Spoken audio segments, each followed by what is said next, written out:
Howdy, howdy, everybody. I can say howdy now because I live in Texas.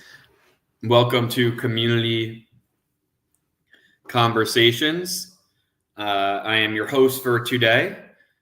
Ethan is out on vacation, and judging by the looks of Katie's wonderful couple photos with him and Katie, they had a great time in Jamaica. So we're wishing both of them well as they return back from their travels. And today I am the host for Community Conversations. So I'm filling in. I know it's never easy filling in for Ethan because it just leaves very big shoes to fill. But I'm happy to be here, excited to be with the OCD community. One of my favorite places and communities to be. And I'm looking forward to hearing from everybody in the chat. Nathan, hello from Athens, Georgia. Good to have you here, Nathan. Thanks for being here. As always, give us a shout of where you're coming in from, where you're tuning in from, and make sure that you drop some questions in the chat. I'm answering whatever you guys want to hear about. And I want to answer, this time is for you and for our community. Happy to share from my lived experience, my advocacy experience, and everything else in between. And I really want to answer any questions you guys might have. Wiley from Tampa, Florida. Wiley, I'm wondering how warm it is there right now in Texas. It got up to about 99 today. Tomorrow is going to be 102. 102, then Thursday's 98, Friday 98, Saturday 99. Oh boy. Yeah, so we're in the heat now. Lisa, hi from Minnesota. Great to have you here. Again, give me a shout. I'm filling in from Ethan today, for Ethan today, and I want to hear where you're coming in from and ask any questions that you might have.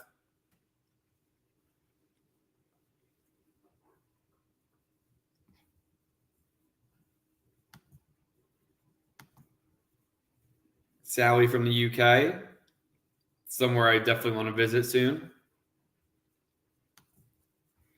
Just a general reminder that this live stream is educational and not intended to replace therapy. For any treatment-related questions, please work with your provider or contact a local clinician. You can use the IOCDF's online resource directory at iocdf.org/find-help to locate a trained clinician near you.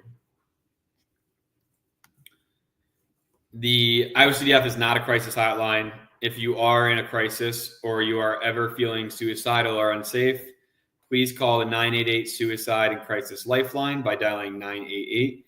And you can also access that online at www.988lifeline.org or go to your local emergency room or call 911. So just some general reminders. And then we also just want to make sure this is a safe space.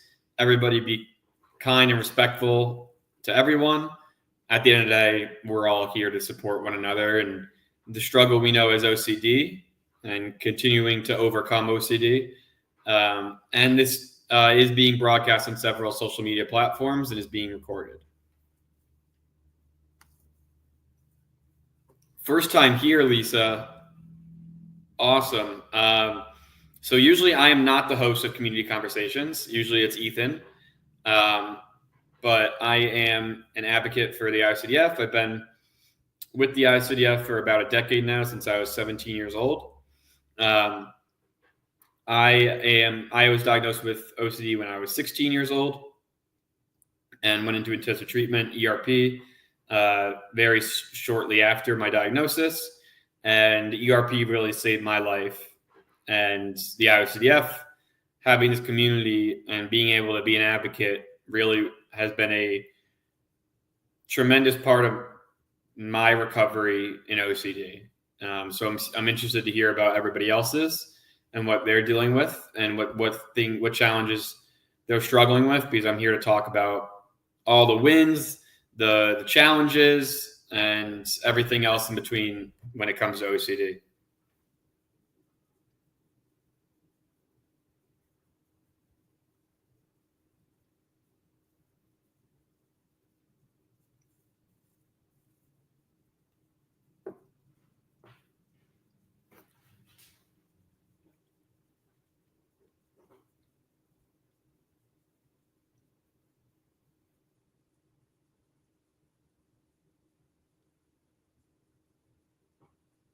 Here to answer any questions. Spence, Houston, Texas.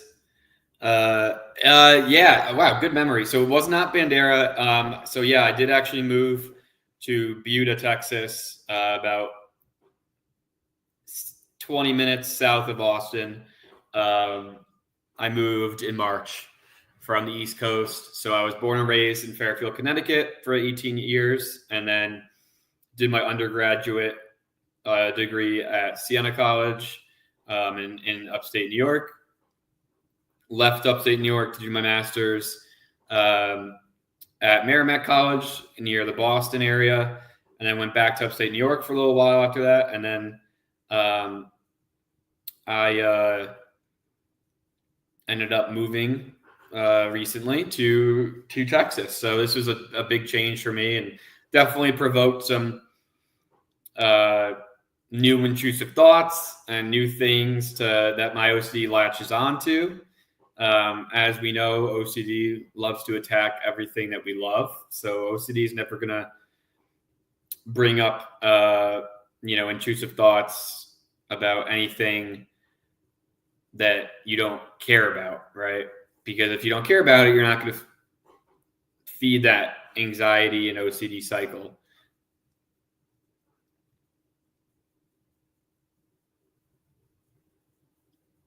Nolinsky, hi, struggling with contamination OCD, very functional though. Just trying my best, but honestly, been cruising for a while. Hopefully, do additional ERPs. I love that you're very functional. That makes me so happy. But I do encourage you to know that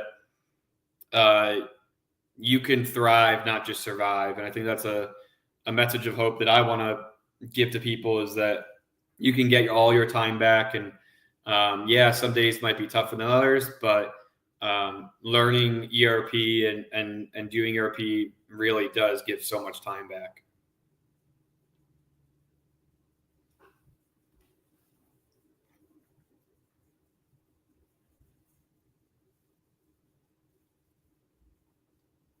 Sally, can I ask, is there new evidence that OCD is neurological rather than anxiety? I'm not sure if I could speak on that because I'm not a clinician. There's anxiety is from a neurological lens. So I would say OCD there's obviously a neurological component.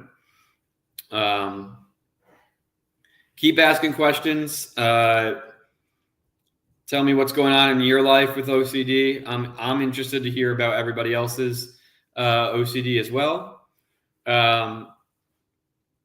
I struggle mainly with just right OCD and violent and sexual intrusive thoughts, moral scrupulosity, religious scrupulosity. So I have a pretty wide range. I know OCD loves to give us that range of different, possible subtypes that we could have.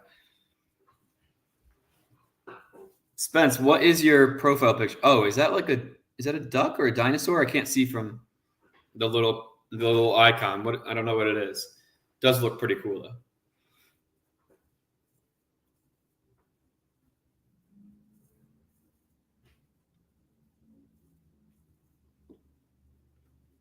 One of my favorite parts about filling in for Ethan is seeing how much everybody loves him, because every time I fill in for him, it's always, where's Ethan? We actually haven't gotten any comments like that today. So everybody must be so excited to see me. But Ethan just brings the best energy. So it's always hard to fill into his shoes. But one thing I love about community conversations is seeing how everybody in the chat supports one another. One thing that I've learned about the OCD community over the past decade now, which is crazy to think about. I've been an advocate for about a decade now, and there's no better community than the OCD community in terms of how they show up for one another and how they support one another. Lisa, if you have any specific questions to your young adult son, I am happy to answer whatever you might be thinking of or want information on. I've been there as a young adult. I was diagnosed when I was 16, and now age 27. So I could say it's been a journey, and I'm happy to talk more about my personal journey if people want to hear about that. But I know obviously some people that attend community conversations have heard my story before because I've been around the ICDF for quite some time. Wiley says 614. Tom, how do you compare where you live now to before?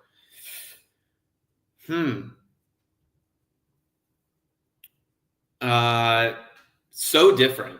I think one thing I have realized is, so I'm a warm weather person, which is funny because I've been buried in snow and cold weather my whole life. But I used to get like really frustrated with little inconveniences. And now that the weather's nice, every time I walk outside, I kind of let stuff go a little bit easier. I feel a little less tense all the time.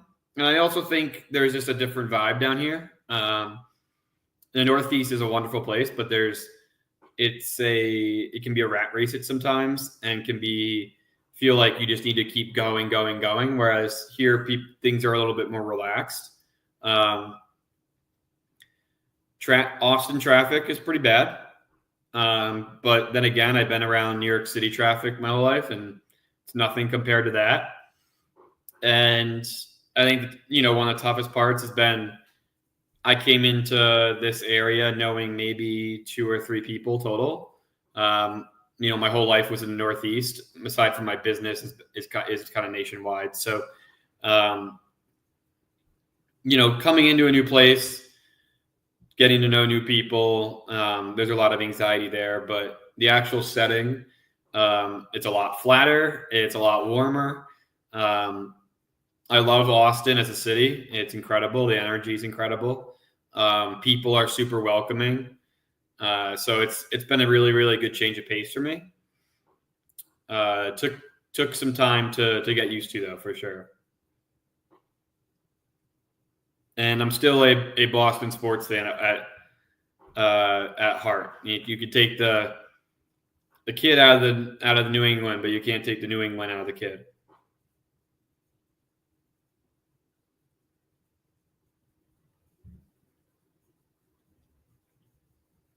Spence, that is really cool. It is a duck. Okay. And you drew it yourself? So cool.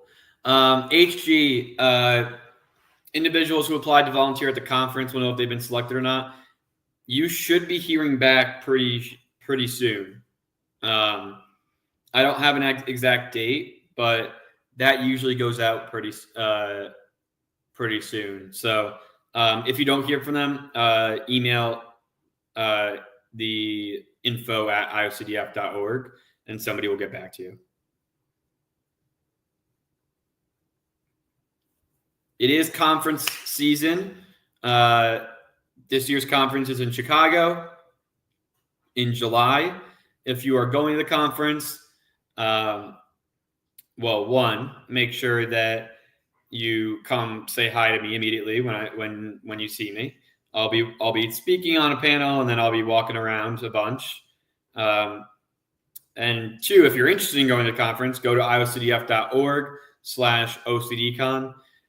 I don't even know how to, put into words how special the conference is. Anytime you could get a chance to go to the conference, I highly recommend it. I remember my first conference was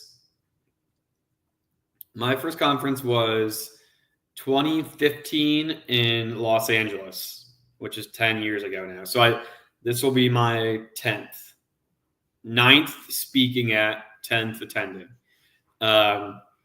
which is, I mean, wow, what a decade it's been. But I remember my first conference. I was just recently diagnosed, was in ERP, and kind of new to understanding OCD. And I went out there. I flew out there with my dad. I had trouble getting on planes at the time and was struggling with traveling, being out of routine. And I went out there with my dad. We made a little trip out of it because, I mean, LA, why not? And we had the best time. I mean, I remember the first support group I walked into, I realized that I was in a room full of people that understood exactly what I was going through. And it was the most validating thing in the world, being around individuals that struggle with something similar. I mean, I met people that had the same thoughts as me, right? The same intrusive thoughts, the same OCD subtypes. And so being able to connect on such a personal level with people that really truly get it was so rewarding and so special. And then every year since then, I've gone back because it's like become a point in my summer where like that weekend every year is blocked off. Like I'm going to the conference. And obviously when I became a lead advocate and became more part of the ICDF, it made more sense to go to the conference every year and never miss a year. But yeah, the conference is super special. I remember every time I get off the plane and I get to the hotel, it's so hard to go check into the hotel because you just want to go down and see everybody immediately, because there's just so many people to talk to about OCD.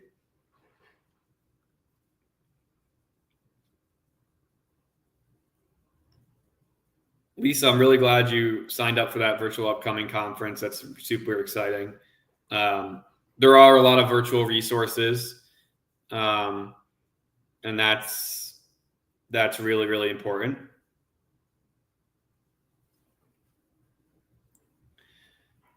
Yeah, find resources and help at iocdf.org. So the IOCDF does a lot of virtual resources. We've been really since COVID pushing a lot of virtual resources to make resources accessible to everybody, so they don't only have to be in person. So definitely check out our online resource center.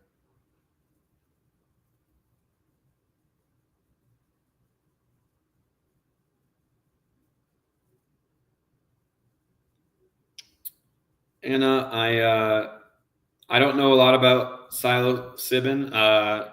I personally know that exposure response therapy is the gold standard of treatment for OCD. It's the most researched, the most scientifically backed, has the most successful result rate. So that's what, from a treatment perspective, that's what I always advocate for is finding ERP.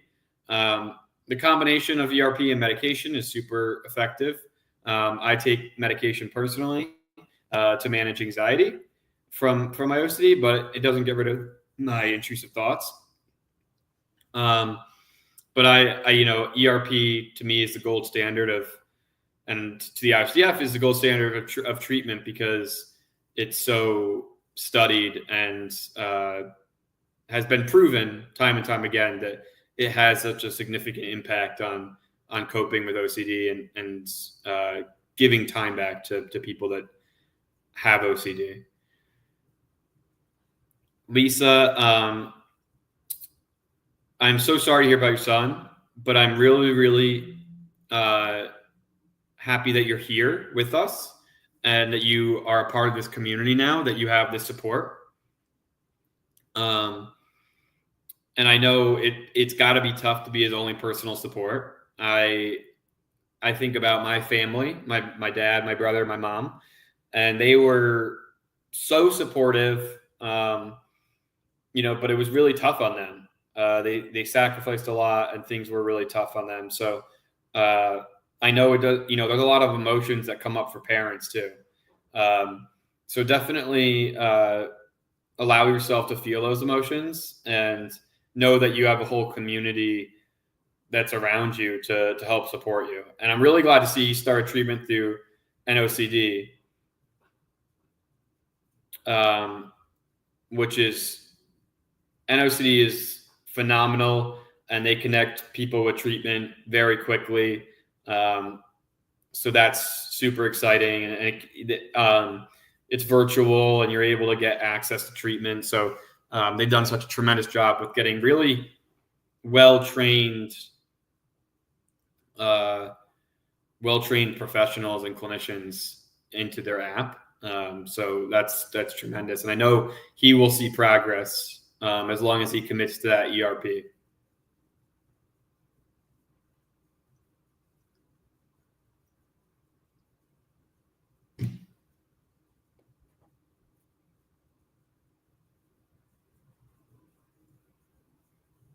Again, feel free uh,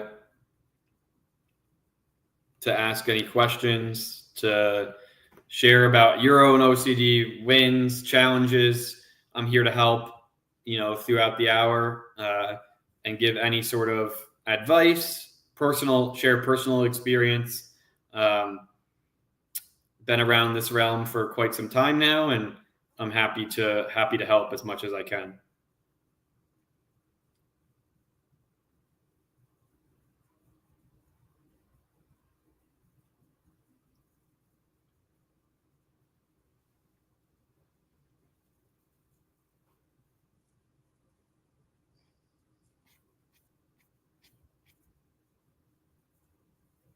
Nathan, I think it's great that you're planning to try ERP. Um, I know affordability is definitely one of the main barriers with treatment. It's not easy to find somebody that's within a range that you can afford, and that also specializes in OCD. But check out our resource directory on the OCDF, because there is a way to connect you to people, and find a provider that specializes in OCD and ERP near you. So ocdf.org/find-help is a really, really good way to find effective and real treatment providers. And then I will give a shout out to NOCD as well, or NOCD. I always mess it up. NoCD is an app, and it connects you with a provider. There's a lot of providers in their network that work out of state, that take insurance, that don't take insurance. So they have a lot of options. So definitely a realm to check out as well.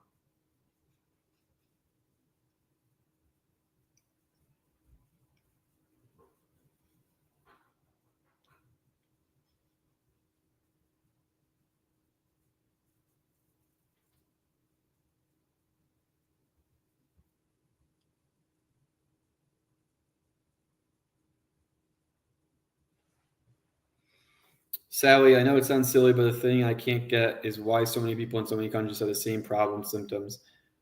I just am curious about what causes it. There's a lot of things that people identify as the cause of OCD, and the reality is there's not a one answer, one for all answer for every context. But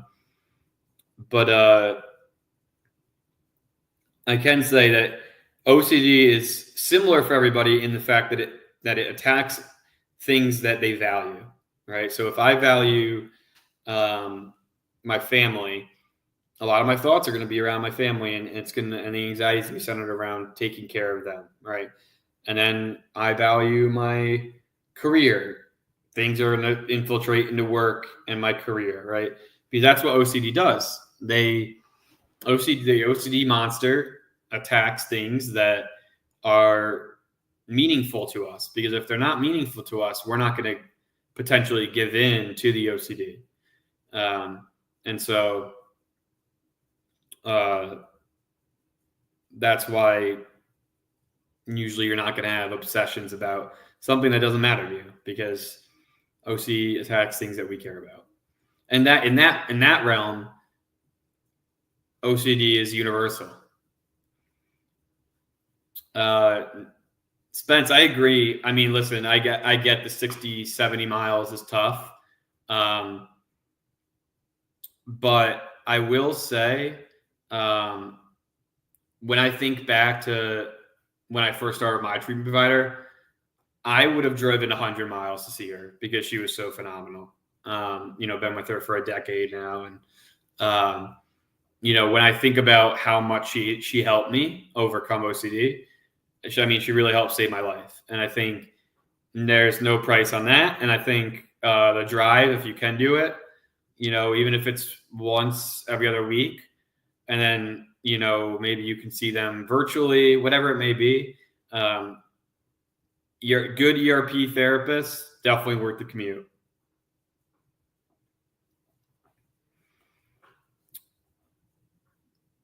Maritza, at 628, can you please talk about relapse prevention planning from your own experience? Yeah, definitely. So I think a main factor of relapse prevention planning is to stay in that maintenance phase. So the minute you start thinking like, oh, I don't need to do ERP anymore because, my OCD isn't as bad as it used to be, is the minute, OCD is going to try to weaken, right? So we want to try to maintain and understand ERP in daily life, right? So you apply it to concepts in daily life, so that you're not, preparing for the worst all the time, right? Because you're consistently living a values-driven life that is choosing ERP over compulsions.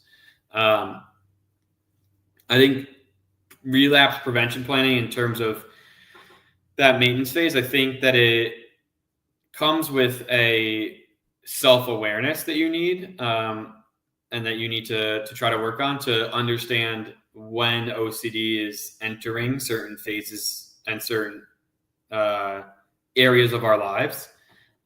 Usually, if I have to ask, is this OCD? It usually is OCD. So being honest with yourself, relapse prevention planning really comes from being honest with yourself, and knowing your strengths, knowing your weaknesses, and having a set plan with your provider, to continually practice ERP even after you've gotten a lot of your time back.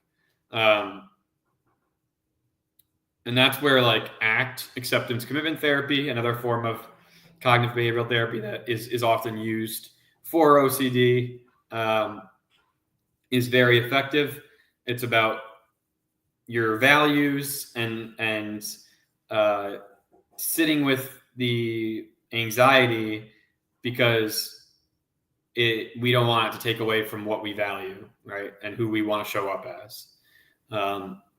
So I think a lot of times now when I think about, when I start having an intrusive thought and, feel myself falling into a compulsion, it's, is this bringing me any closer to who I want to show up as, and who I want to be for my OCD community, for my friends, my family, my clients, whatever it may be. It's just super important to ask yourself, what's bringing me closer to being the person I want to be.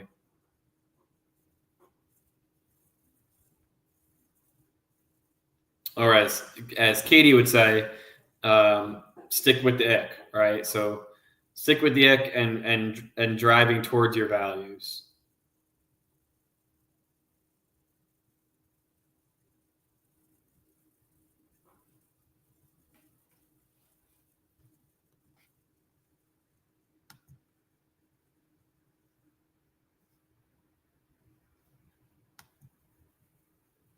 Absolutely. Feel free to keep asking questions. I'm happy to share more from my experience. I have experience in facing stigma in the workplace, facing stigma as an athlete, I have experience with being an athlete and having OCD, being in high school, college, grad school with OCD. So relationships and OCD. So all these things that you think maybe you're the only one that's been through and that you feel so alone. Just know there's a lot of people that are here with you in the arena and understand what you're going through.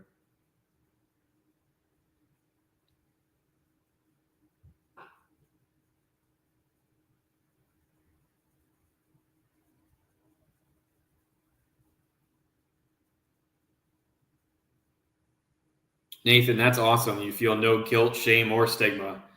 I'm uh, I'm envious of you, my friend, but I'm very happy for you. You shouldn't feel any guilt or shame, and sometimes stigma comes with the territory of being an advocate for myself. Um, but that's phenomenal. I'm really glad you're feeling so strongly.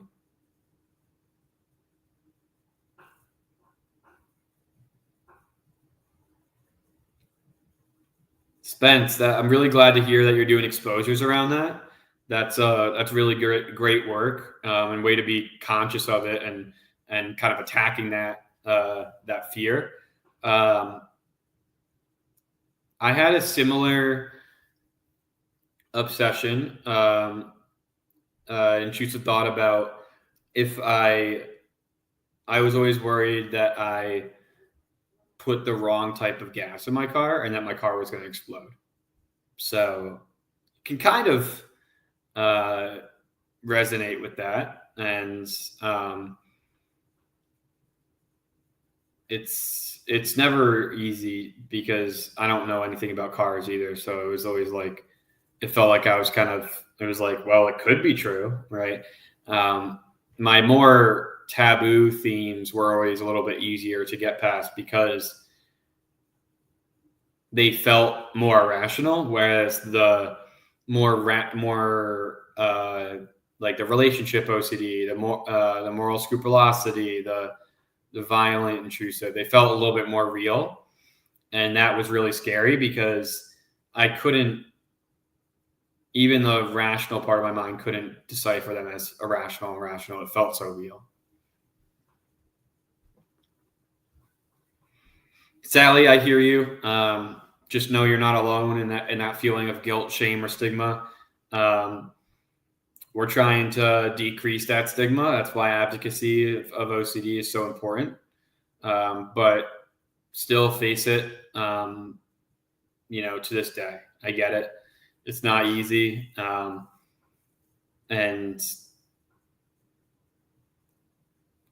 talking to people with that don't understand OCD can always be a little bit daunting still, even as an advocate and as a very public advocate. You just want to educate everybody. But when you are educating and when you are advocating, I encourage you to lead with empathy and educational and,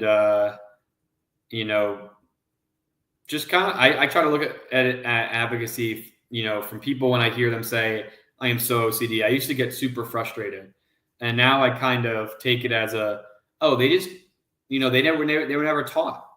And when you look at it from that way, it's easy to not be as frustrated because you don't place blame on them and on them choosing not to be taught. You just place blame on how the system was set up, and they just never, were taught about OCD. And so this is a great opportunity to educate them.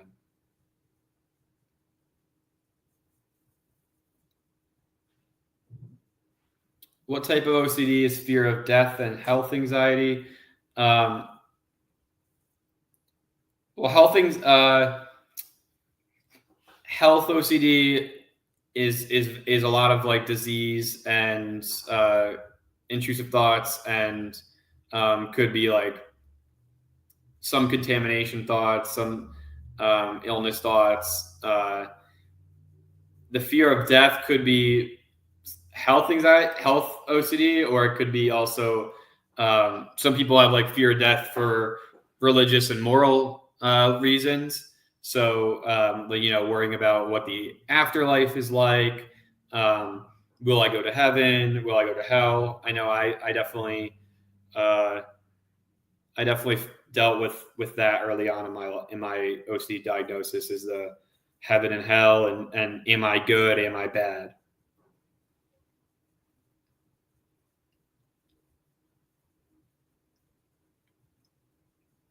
I agree, Sally. I mean, not just, I mean, I don't know about the UK.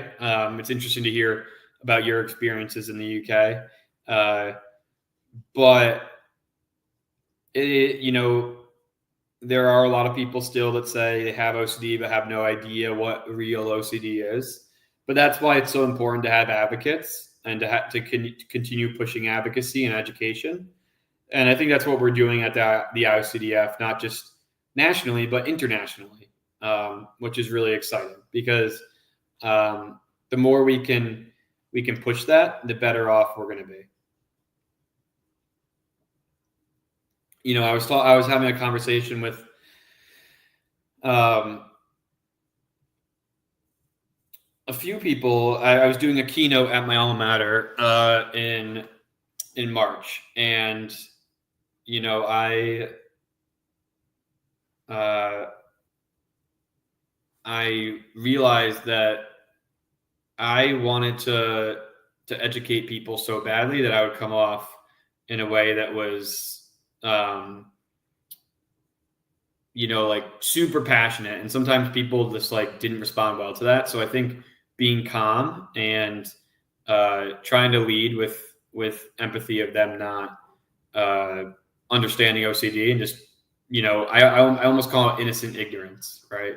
They just haven't been taught. And I was talking about this with somebody, with one of the professors that after I was presenting, that in high school, in health class, in public school, the mental health curriculum and unit was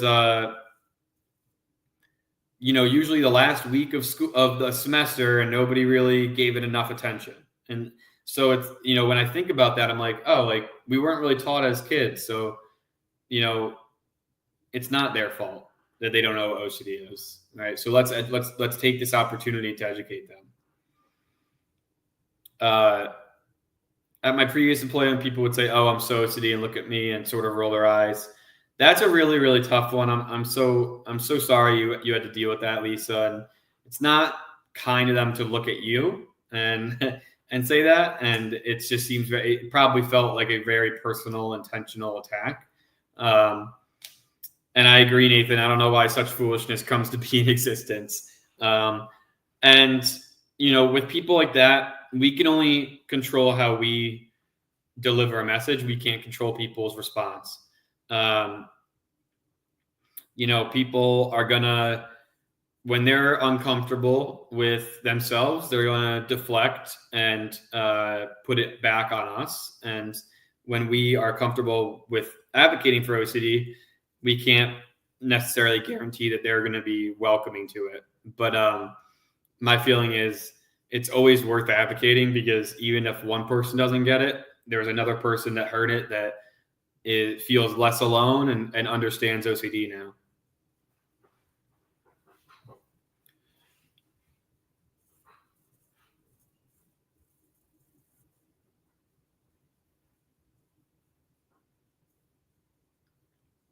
My advice on becoming an advocate, so would be start when you're ready. Would be my first thing. Advocacy for me the past decade has been a really, really integral part of my recovery. But that doesn't mean it should be for everybody. My biggest thing was like, do it when you're ready. Some days I'm like, wow, I started really early on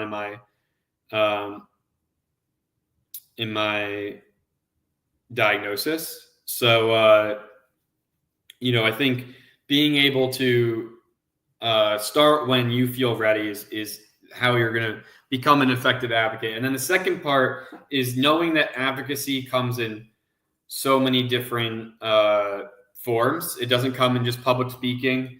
It comes in creative expression. It comes in music. It comes in public advocacy and public policy and government. It comes in just being a friend to and peer support, right? So there's a lot of different ways that you can advocate, and social media. So a lot of different ways.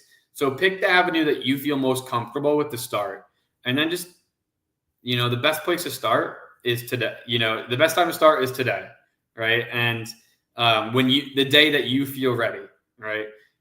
So that would be my advice on becoming an advocate. My advocacy kind of took off after a situation I was in college, where I was put in a situation where I was given a very public platform.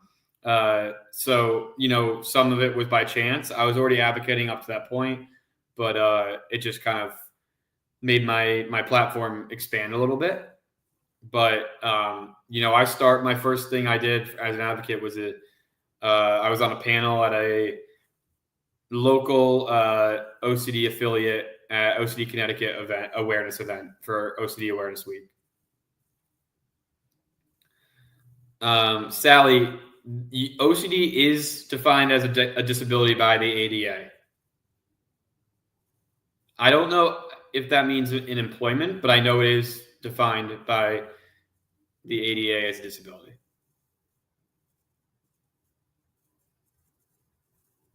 Because I compete in the adaptive category in competitive weightlifting.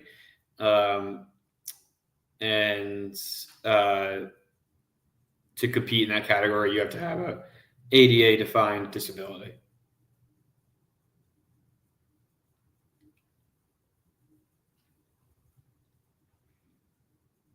Nathan, I'm really sorry to hear that.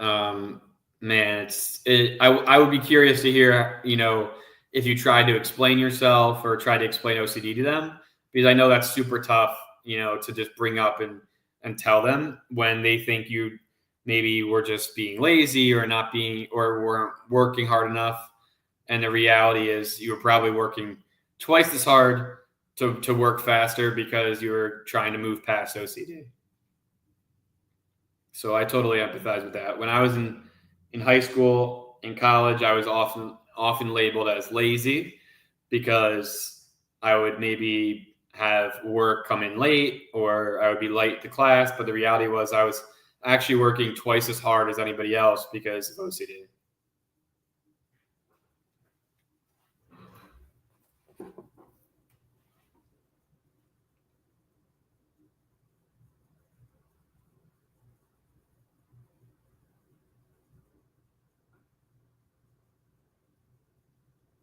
Feel free to keep asking questions. We got about a little under 15 minutes left. I'm happy to go speed round and answer as many as we can. Also happy to answer any questions that you feel would be beneficial for you. I'm here for the community, for you guys, to help you. So by all means, ask whatever you might be interested in.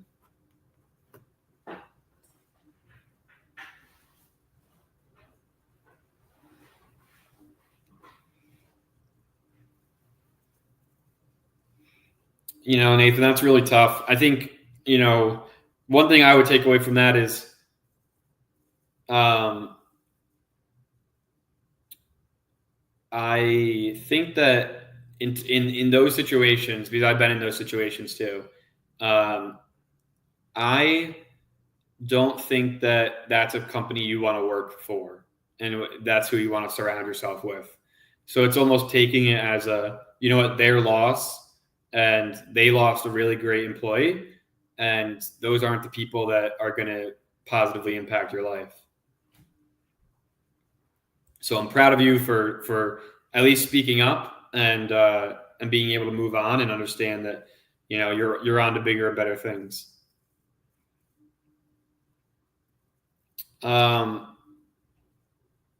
Sally, I can't answer the question about ADHD, Asperger, and autism just because I'm not a clinician and don't know about. I have ADHD, but I don't know.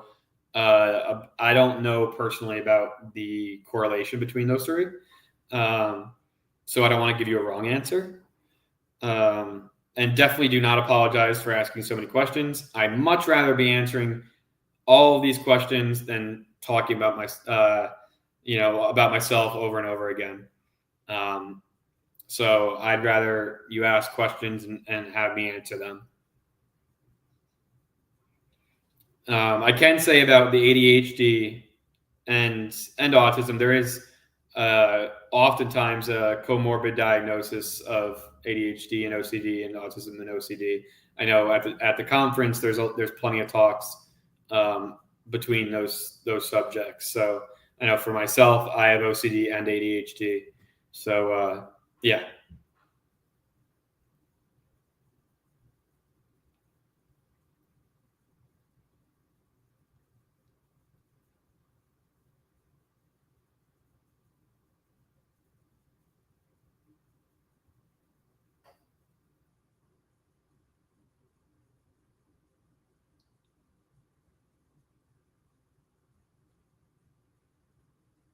Got about 10 minutes left. Feel free to ask. Doesn't have to be OCD related either. You want to get to know me, or you want to ask me something totally random. That's okay too. Hopefully, I have the answer for it. But yeah, ask away. The last 10 minutes. Been a really great time talking to everybody and getting to know people, and some really great questions asked.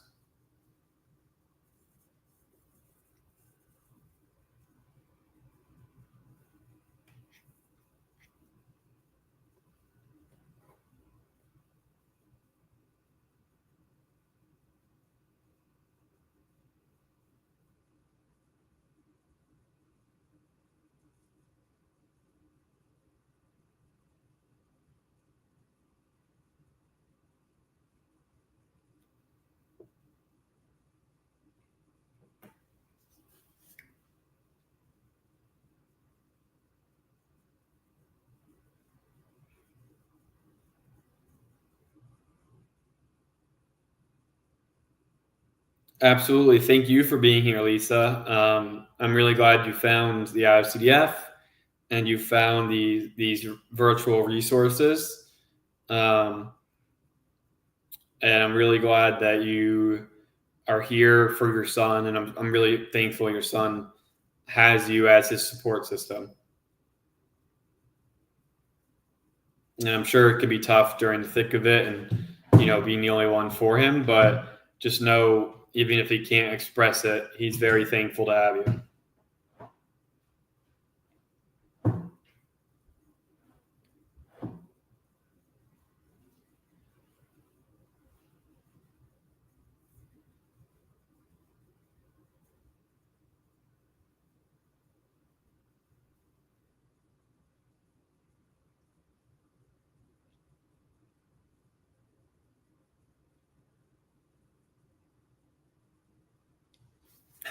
Lisa, funny you ask. I do have some sleep issues.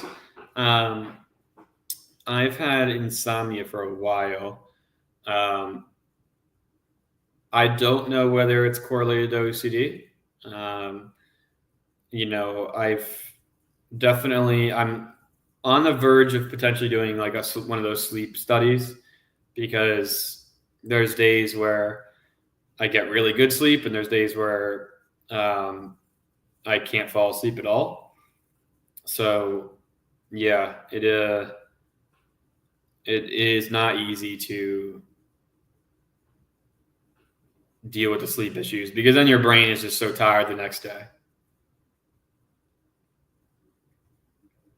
And then you add OCD on top of that, right? It's never fun.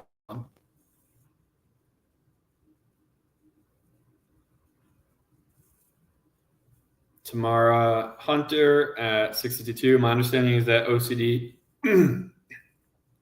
sorry, excuse me. My understanding is that OCD themes can be flipped, such as what if I cheat to what if he cheats. Yeah, definitely. Um, I used to have a compulsion, or intrusive thought of what if I hit somebody with my car, and then when I would go for a walk, I'd have the same thought of what if somebody hits me with their car, right? So, it could be on both sides. It doesn't have to be us with the only ones that have control over it. It could be someone else doing something to us.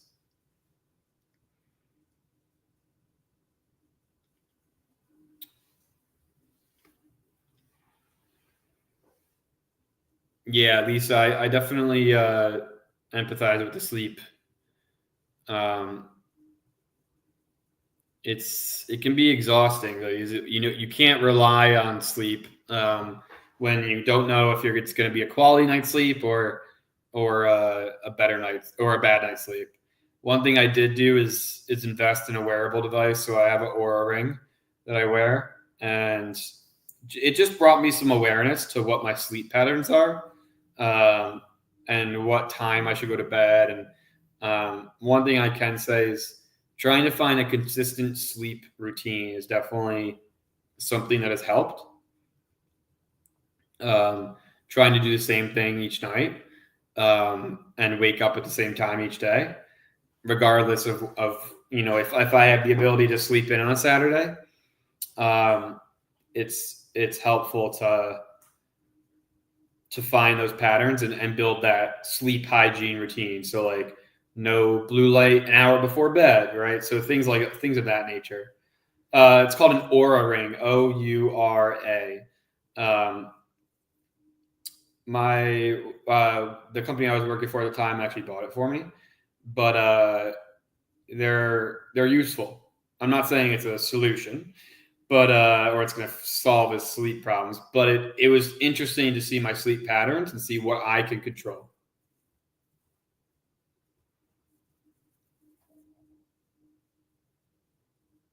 Yeah, Spence, that was super helpful. I appreciate the the information, and that's why I love the community. They have answers that I might not necessarily have answers to.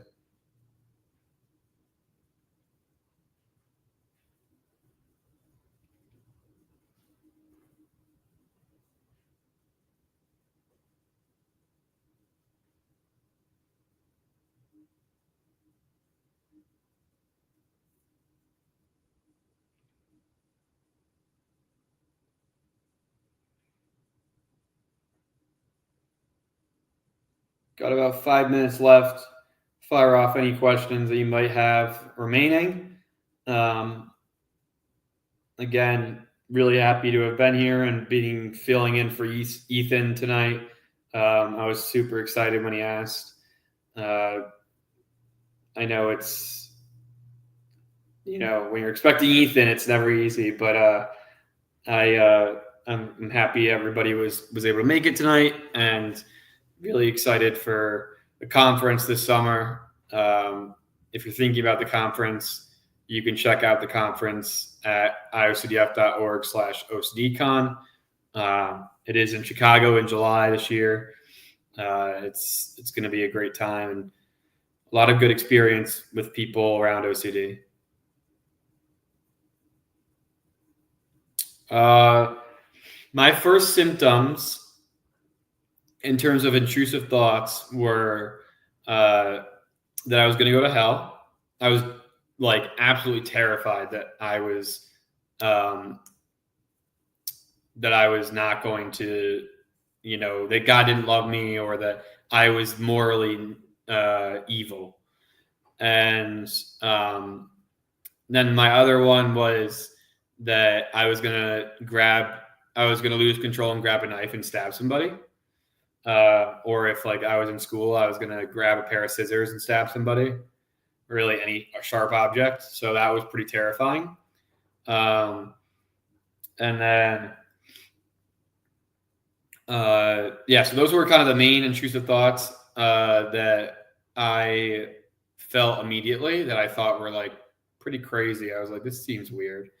And then compulsions, everything was just in pairs of five. And then if I didn't get a just right thought, doing something for the fifth time, then I would do it another 5 times. So that would mount into like doing things for 500 times. And yeah, at my worst, I was doing 12 to 14 hours of compulsions a day. Maritza, yeah, please say hello at the conference. Um, People call me a big teddy bear because I'm very friendly. So definitely come say hi.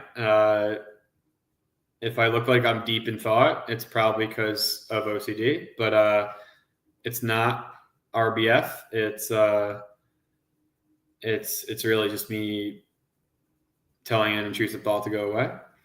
But definitely come say hi and chat it up with me, because I'd love to meet you all in person.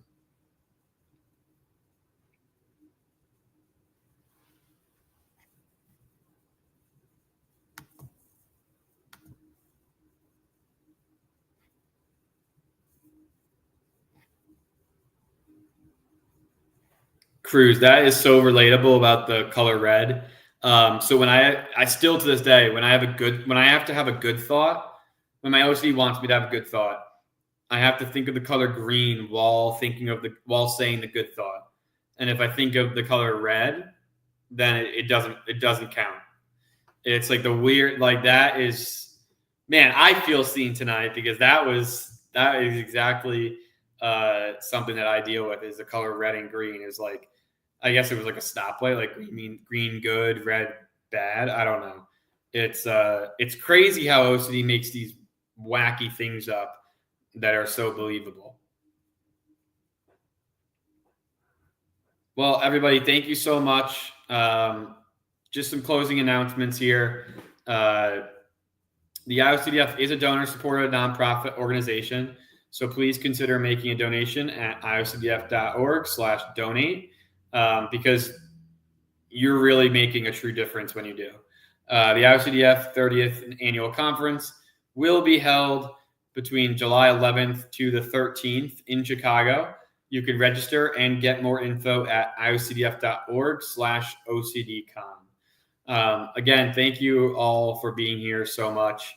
It means so much to me to be able to share my story with the community, and my experiences with the community, and hear about your experiences. So be sure to continue to tune in into community conversations and all other virtual programming. And I hope you all have a great rest of your night.